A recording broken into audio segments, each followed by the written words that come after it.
With Black Ops 6, our goal is to create a more connected experience that keeps players immersed across every single mode. We've pushed ourselves at every corner to innovate and craft the most signature Black Ops experience for our players. Movement has been a consistent area of focus and innovation for Call of Duty, and with Black Ops 6, we're redefining movement across the entire game. For the first time ever, players can sprint in any direction and move like a true Black Ops action hero with an entirely new global system we call Omni Movement.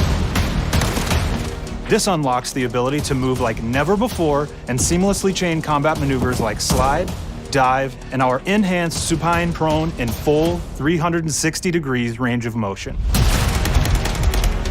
From the beginning, we started with, you can't do this thing, why?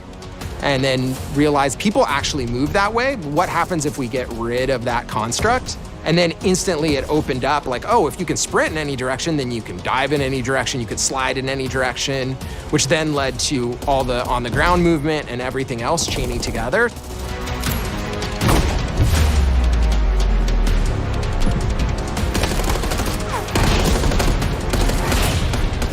It's really been something that changes how you think and play the game, whether it's campaign, MP, or zombies. We truly believe that once you experience Omni Movement, there's no going back.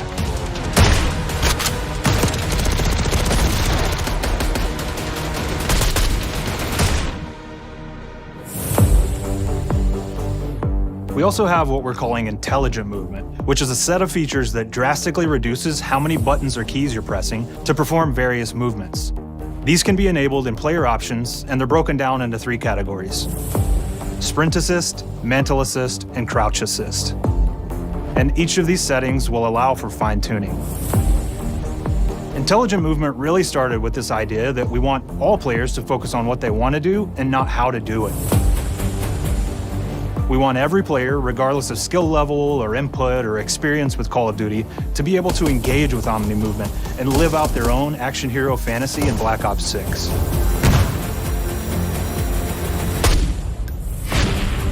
We looked at other genres like racing games, where they have these great assist settings that can be turned on and off. Things like traction control or assisted braking, and we really love the idea of taking that thinking and applying it to our own movement options. I don't think this is a one-size-fits-all thing, and I encourage players to play around with combos of these settings to really dial in their preferred setup. Hit zones are regions on a character that react when taking damage or dying. In past games, we've only had 4 regions. For Black Ops 6, we've actually increased that to 9 regions, so now we can determine if that enemy was shot in their left leg or right leg, and then we'll play a bespoke death animation depending on that location that they were hit. So world connectivity is this concept that players' movement and reactions are connected to the world based on their choices. A great example that really shines is a global feature we call corner slicing, where as you round a corner or go through a doorway, your weapon's going to dynamically rotate in the direction that you're rounding that corner. And since it's dynamic, it'll be a bit more dramatic if you're slowly clearing a room, but won't affect you at all if you're barreling full speed around that same corner. We are constantly looking for opportunities to set the bar with movement and animations in Black Ops 6.